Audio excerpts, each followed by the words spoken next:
Chapter 10, No Limits. In April 1951, a few months after Dorothy Vaughan became the boss of the West Area Computing Pool, 26-year-old Mary Winston Jackson came to work for her. Mary was new to the Langley Memorial Aeronautical Laboratory, but not new to the area. Mary and her family had deep roots in Hampton, Virginia. She grew up listening to the work songs of the black women shucking oysters at the processing plant in town. As a child, she heard elders at the black churches in town telling stories about sitting under a large oak tree across the river and listening to the Union soldiers read the Emancipation Proclamation. The edict issued by Abraham Lincoln in 1863 during the Civil War, which freed the slaves in the South. Mary went to school in Hampton. In 1938, she graduated from Phoenix High School with highest honors. She enrolled at Hampton Institute, where she pledged Alpha Kappa Alpha, the same black sorority that Dorothy Vaughan and many of the other West computers had joined when they were in college. Most of Hampton Institute's female students earned degrees in home economics or nursing, but Mary studied mathematics and physical science. After graduation, she took a teaching job in Maryland. The following year, her father became sick and she returned to Hampton to help care for him. Back home, she took a position at a community center run by the United Services Organization, the USO, a nonprofit group that provides services and entertainment to United States soldiers. She helped military families and defense workers find places to live, played the piano during sing-alongs, and helped organize Girl Scout troop meetings and rallies.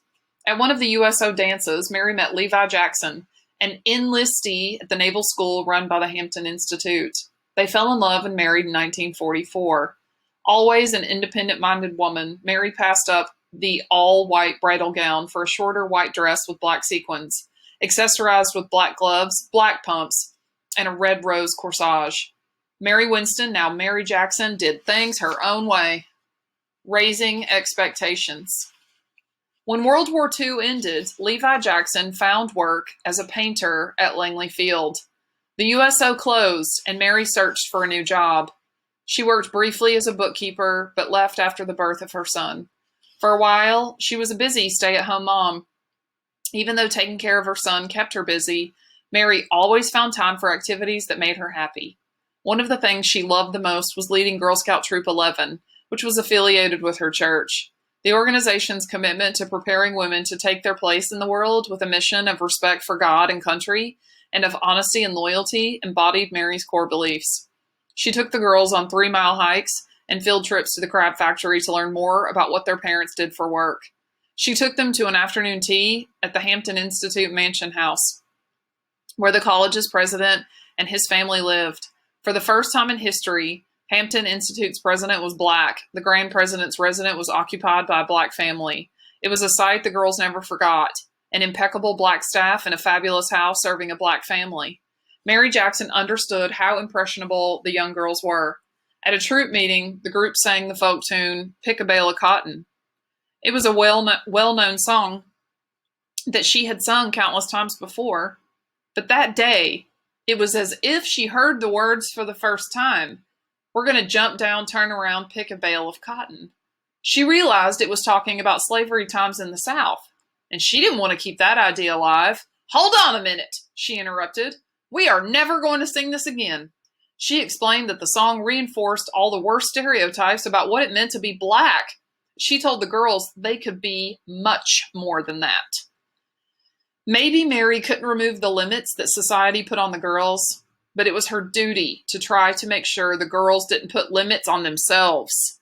Their dark skin, their gender, their economic status, none of these were reasons not to live out their dreams. "You can do better. We can do better," she told them every day. For Mary Jackson, life was a long process of raising one's expectations. Working at Langley. When her son turned 4, Mary Jackson filled out an application with the civil service, applying both for a secretarial position and also for a job as a computer at Langley. In January 1951, she was hired as a secretary at Fort Monroe, an Army base in Hampton. She was required to get a security clearance because of the documents she handled working for military officers. Following World War II, the United States had become anxious about the threat posed by the Soviet Union, though the two countries had been allies during the war. Their relationship was less friendly, especially after the Soviet Union detonated its first atomic bomb. The United States and the Soviet Union didn't trust one another. Then, word spread that the Soviet Union had flown planes over Korea in 1950 and were too fast to be identified. A headline in the 1950 Norfolk Journal and Guide read, "Russia said to have a fastest fighter plane." The United States had just assumed that it ruled the skies with its fast and powerful fleet of airplanes. After all, the country had led the way through the sound barrier with Chuck Yeager in 1947. But by 1950, however, the NACA estimated that the Russians expended at least 3 times the manpower in their research establishments compared to what the United States budgeted. The National Advisory Committee on Aeronautics asked Congress for a larger budget, and eventually Langley started hiring again.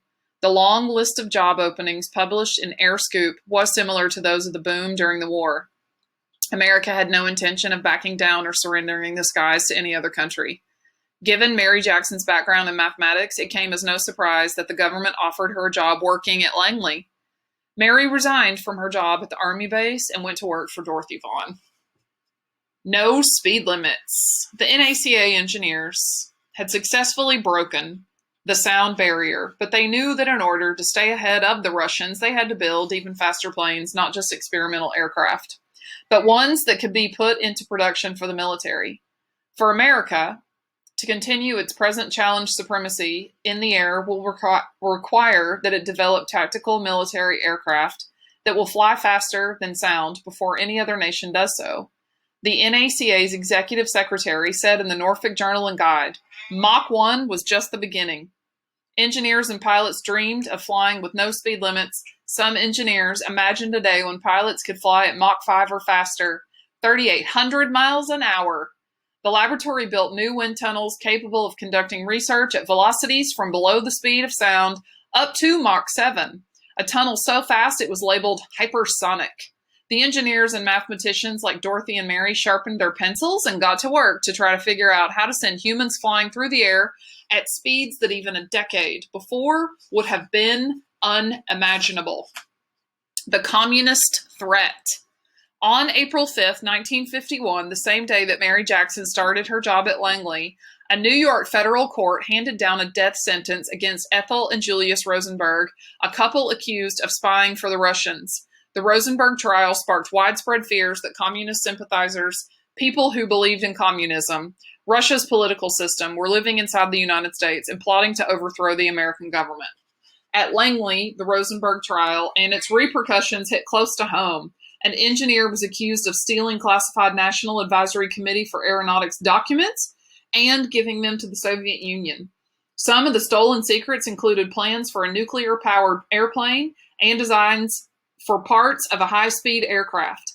The engineer was eventually cleared of spying charges, but he was convicted of lying about his relationship with the Rosenbergs.